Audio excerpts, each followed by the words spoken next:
Funding for this program is provided in part by Bruce Foods Corporation, makers of the complete line of Cajun King seafood seasoning mixes and other distinctive Louisiana-style food products. Additional funding is provided by the Louisiana Department of Culture, Recreation, and Tourism. Anytime, any place. In Louisiana, we're really cooking.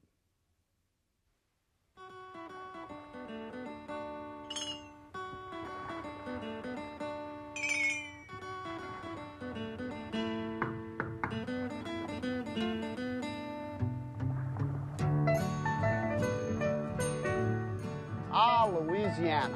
Hi, I'm Chef John Folse, welcoming you to the bayous of South Louisiana. Today, Cajun and Creole cooking holds a prime spot in the world of international cuisine, and I would love for you to know a little bit about it. So why not sit back, relax, and join me and some of my friends as we cook up another great Taste of Louisiana.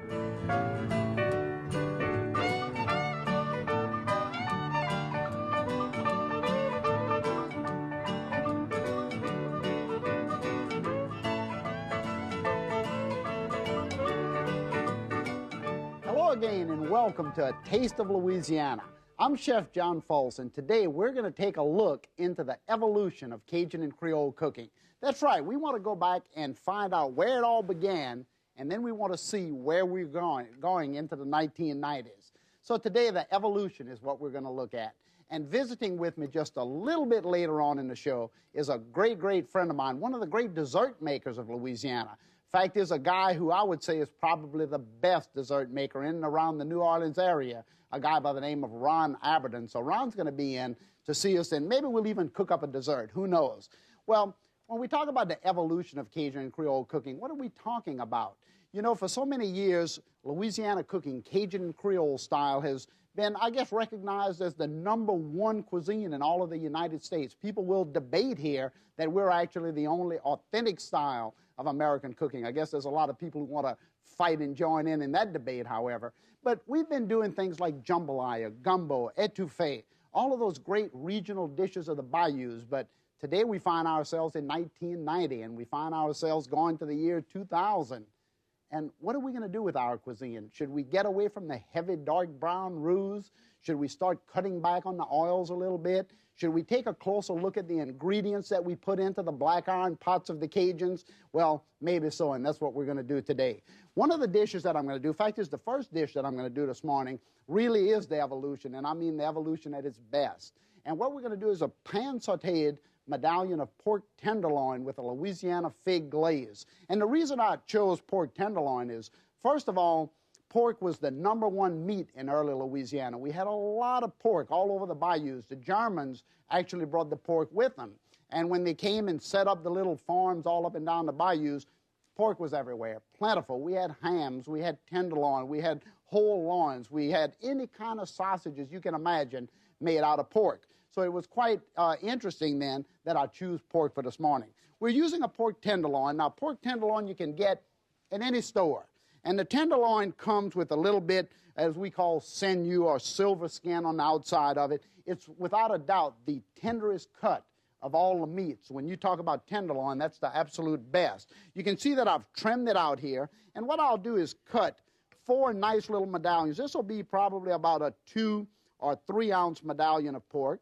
And when we think of evolution with this dish, let me tell you what I'm thinking about. In the early days, we would cook about a 30-pound little suckling pig over a pecan wood fire, the whole little pig that had been split down the middle, seasoned with a lot of nice ingredients, and then it was cooked over pecan wood for about 6 hours.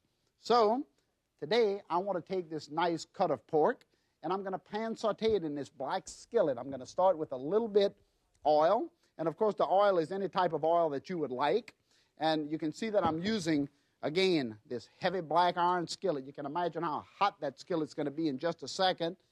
Get that heat up just a little bit. I'm going to take the nice little tenderloin. Normally you could pound them out. You could take a little meat mallet and pound them out, or you can press it out with your fingers just like this. And you can see how they spread out because they're so tender. Put a little flour, just dust them in a touch of flour. This is unseasoned flour. Of course, you can put any type of seasoning you would like. I'm going to season once I put them into the saute pan. So here's 5 little medallions. That's good for about, I guess 5 small eaters or 1 good Cajun. Put this right into the skillet and get this fire going really nice and high.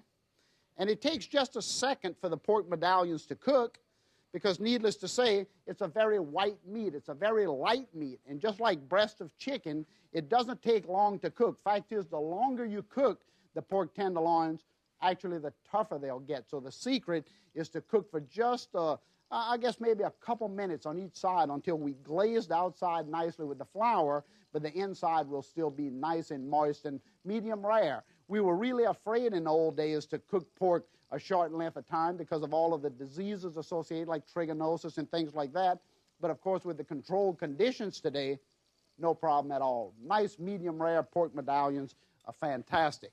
Okay, once they cook for a couple minutes on that side, see if they're brown enough there. They're getting close. I'll let them cook just for another second. The ingredients that we're going to actually flavor the dish with today is figs. And look at these nice, beautiful figs coming off of the trees this time of year. Just really pretty, nice and meaty and so moist, full of sugar. They're going to actually glaze the pork perfectly because normally when you think of pork, you think of sweets. You think of applesauce or apple glaze or any of those things. But today, Louisiana figs are going into the saute pan. Look how nice this is. Nice and light brown there. And they're about medium rare on that side. Once I turn them over, this is pan sauteing, not frying. Just enough oil in the bottom of the skillet to get it nice and crispy brown on one side, but moist on the inside. If I was deep frying, I'd have a lot more oil in the saute pan. Okay, so now that I've flipped them over, I'll put the Louisiana figs. And this is where all that great sugar is going to come from, the great glazing of the figs in the black iron skillet. Put those in. And then, of course, we have to flavor Louisiana style. We have to go with our onions naturally. Even though we're going into the evolution, we still want our onions, our celery, our bell pepper. Still have to have that nice bell pepper. Still have to have our garlic. We want a lot of garlic in our pork. And then we'll stir that around just a second. Move that around real nicely. Oh, look at, talk about a smell. Woo, and you can almost smell the caramelizing of the sugar from the figs. Really nice. How pretty brown that is at this point. Now what I'm going to do is deglaze. I'm going to deglaze with a little port wine. And you have to be careful when you put port wine in a hot skillet because you're going to get a little flare up. So I'll put just a little bit. I said a little flare up. I'll leave that right there to burn out. And the way you burn it out is with a little bit of the sauce. And the sauce that I'm putting into here is a little consomme right out of the cans in the grocery store. Consomme, 1 or 2 cans, reduced just a little bit in my little sauce pot, and I put it into the fig glaze that is sweetened with the fresh Louisiana figs. How hot that is. Okay, so I can turn the fire off here because I can guarantee you that's done. And I'll season naturally with a little cracked black pepper, a little salt, and a touch of that great Louisiana hot sauce right down into the saute pan. And let me see if I can find my spoon here. Oh, look how nice that is. Woo! Talk about smell great. Now, I'll plate it up to show exactly what it looks like because it really is a beautiful dish. I'll put 4 of the medallions or 5 of the medallions right onto the plate. Really, really nice. How that's just caramelizing nicely with the figs. And I'll take some of those pretty figs, put right on top also, because this is a fig glaze, a Louisiana fig glaze. And I'll place this right down here while I finish it up. Move the skillet out of the way. And then, of course, we'll finish it with all those pretty colors that I like to do when I cook my food. A little purple cabbage, some really nice fine diced carrots, and, of course, some fresh parsley. Look how nice a dish this is, cooked very simply and definitely the evolution of Cajun and Creole cooking. I tell you, this is a lot different than sitting out in the backyard with a 30-pound suckling pig for 6 hours on top of a pecan wood fire. This is not only great tasting, but good and healthy for you because there's not a lot of fats in here. Very lean meat, beautifully decorated on the plate. And, of course, it can be served over rice or anything else. So I'll put that right there. Now, another dish I want to do for you, the second dish that I'm going to do for you today, is a dish that we call Mardi Gras Pasta. And Mardi Gras Pasta is a dish that I really love a lot because pasta is one of the oldest ingredients known to man. It actually originated back in, China 2,000 or 3,000 years ago. And then at some point, pasta found its way to the United States.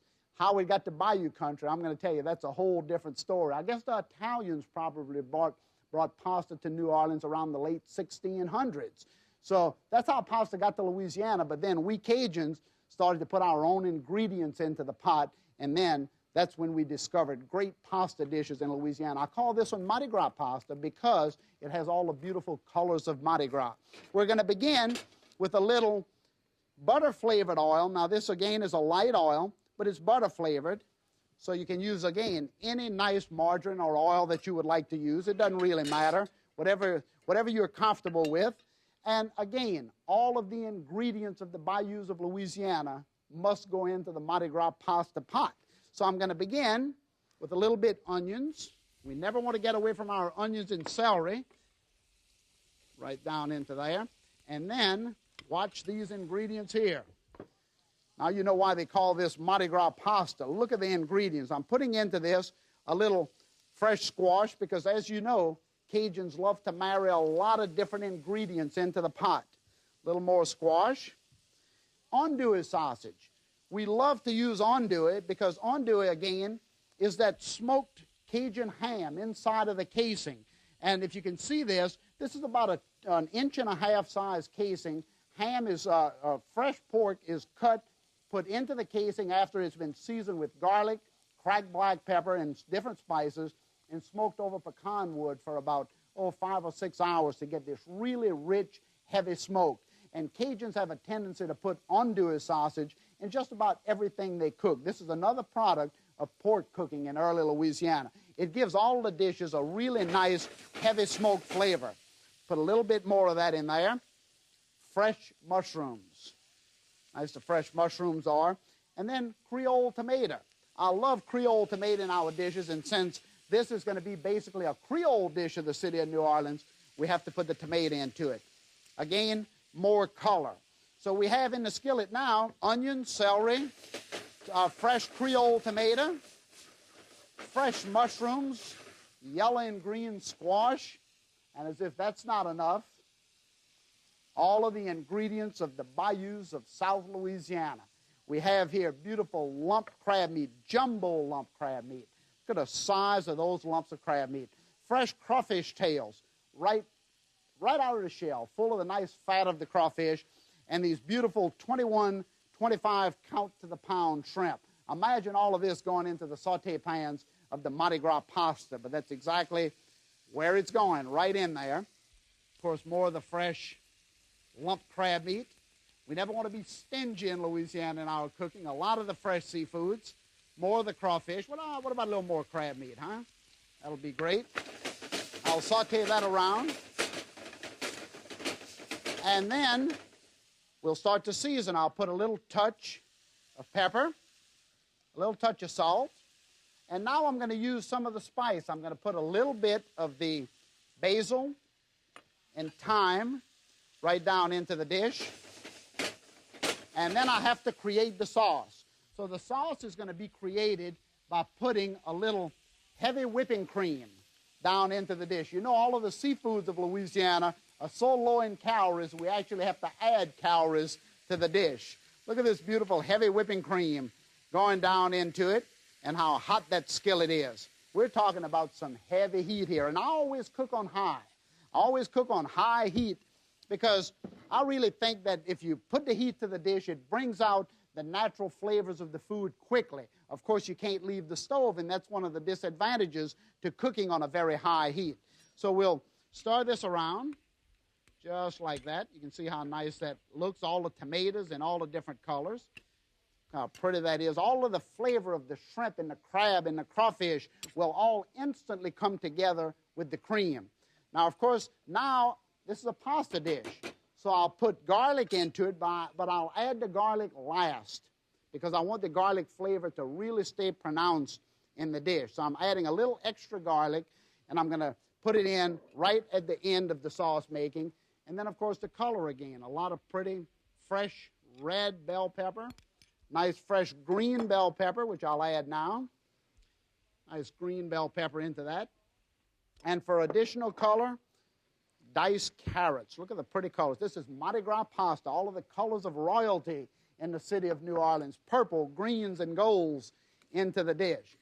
And, of course, I can just smell the flavor of all of these beautiful seafoods coming together into the pot. Stir that around for a second.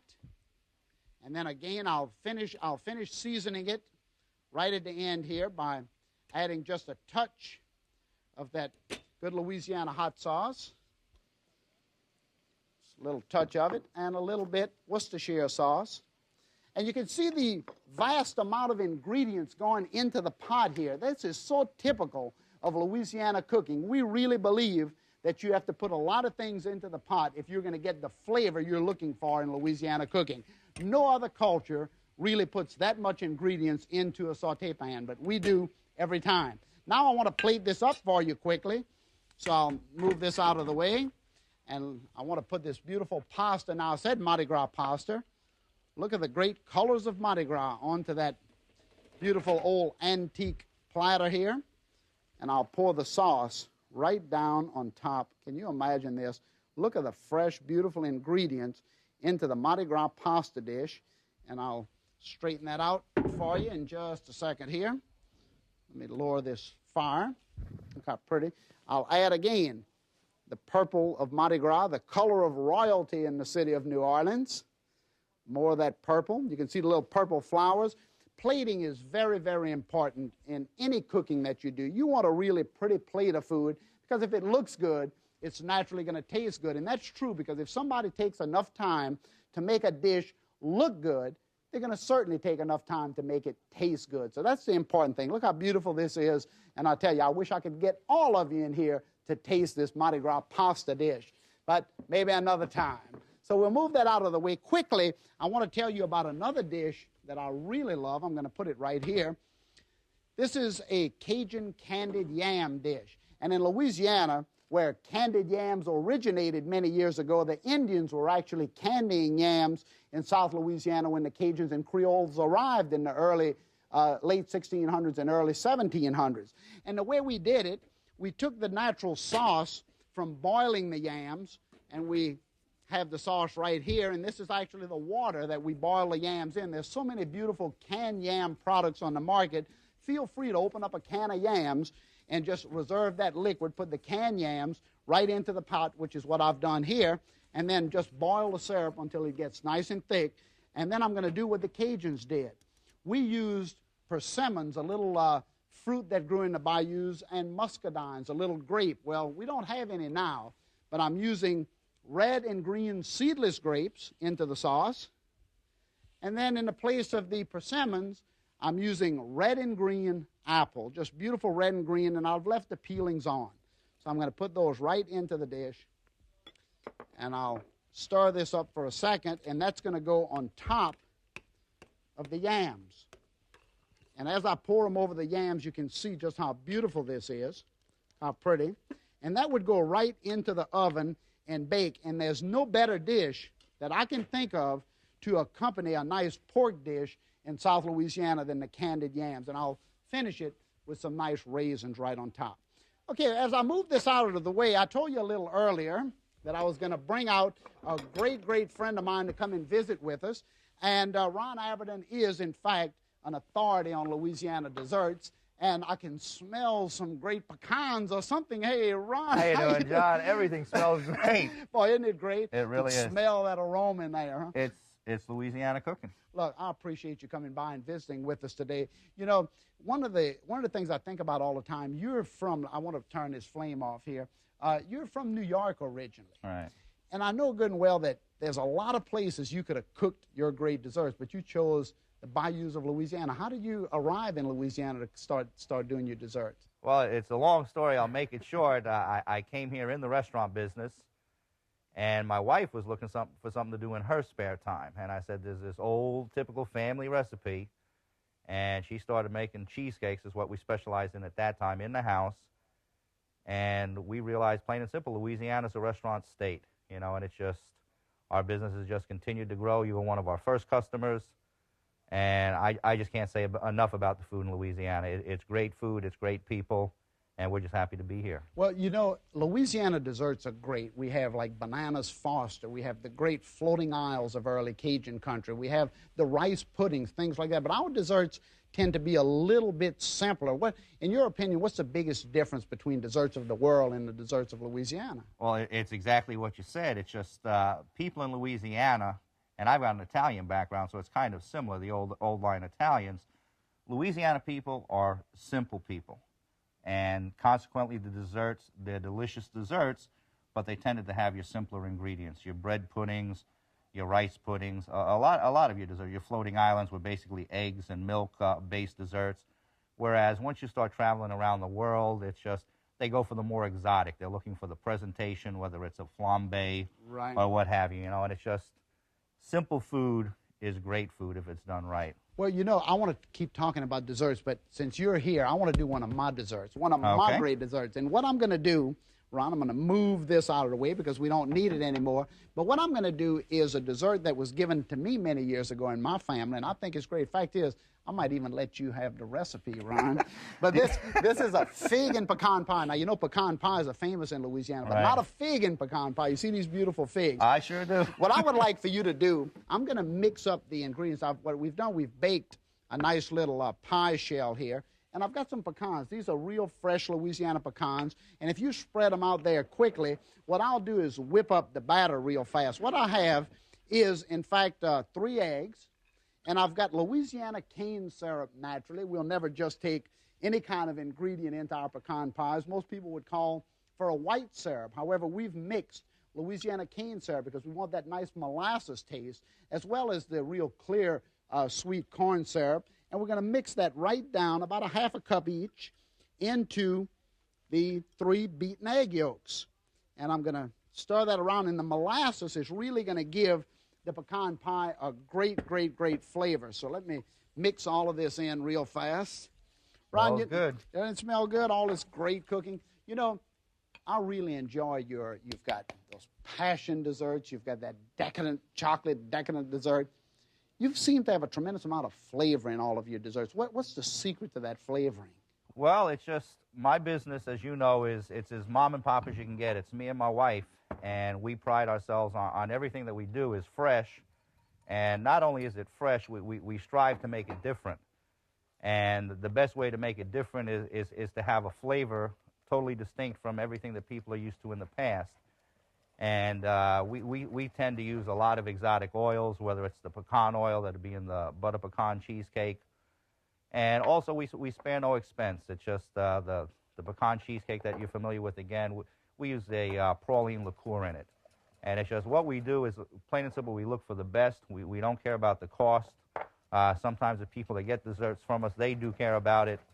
But from a food cost standpoint, we put the best possible ingredients in there, and it shows in the end product. Well, you know, I've been wanting to talk to you about the cost of your desserts, actually. Ron has been bringing me great desserts at my restaurants for about 2 or 3 years because he can do them, I have to say, a lot better than I can. I've got some real taste in desserts, too. I mean, I've got some favorites, but with all the great desserts that you do, how do you decide what's your best dessert? That must be really I'll tough. tell you, very honestly, it's just the more you make something, the less you tend to enjoy it. It seems to be the desserts that we work on, either the ones we're working on now or the ones that we've just come out with, like the chocolate passion is a fairly new dessert. And right now, that tends to be one of our favorites. You know, it's just either that or just the plain cheesecake, going back to the simplicity again. Well, let me talk to you about my favorite dessert right this minute, and that is the Fig and Pecan Pie. I'm going to put sauce, which I've made, just typical pecan pie filling, the brown sugars, the cinnamon, the nutmeg, the vanilla, all of those nice things, the eggs, all right into the pot, right into the dough. And then I'm going to put some nice Louisiana fig preserves right on top. And this is going to go into the oven. But we don't have to wait for this. We've got some already done here. Why don't you take that and put it right under the counter. And I'll take this beautiful fig and pecan pie. Can you imagine this? It's gorgeous. Look at this thing. Is that great or It what? really, and I'll tell you, I'll make a confession, too. It's just, I have one of, I think, the first or second cookbook that John had come out, and this recipe's in it, and I have used it. The honors, the honors. Go ahead and dust that thing up some there. Put a lot of sugar on top of that. Well, Ron, I can't begin to tell you how much I appreciate you coming out and visiting with us today. I've enjoyed your desserts. I know you have gold medal desserts that's won in competitions all over the world, and you're still one of the best dessert makers that I know. But I tell you what, I'm going to put you to the test here. And anyway, I just want to, again, thank you. Well, thank and I you, do want to John. invite everybody to come back and visit us next time as we continue to cook up some of these great Taste of Louisiana. She said that you and I bite into this pie here, huh? Oh, yeah, no, you go ahead and cut. You're the expert. Right down in there. Now, look, make sure I got the right size piece. And go ahead and do that while I finish. Yes, making this real pretty.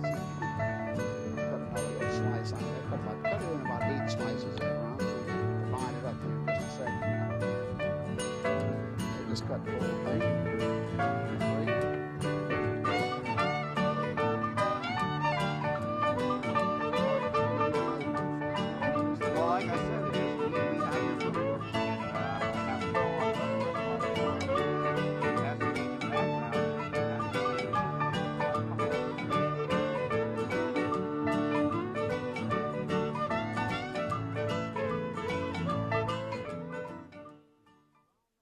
Funding for this program was provided in part by Bruce Foods Corporation, makers of Bruce's Yams and other distinctive Louisiana-style food products. Additional funding is provided by the Louisiana Department of Culture, Recreation, and Tourism. Anytime, any place. In Louisiana, we're really cooking. The companion cookbook to A Taste of Louisiana is available for $22.95. The Evolution of Cajun and Creole Cuisine by Chef John Folse features recipes and food history behind Louisiana's cuisine. This 352-page cookbook contains over 250 recipes, including those from this show. To order, call 1-800-973-7246 or write to the address on your screen.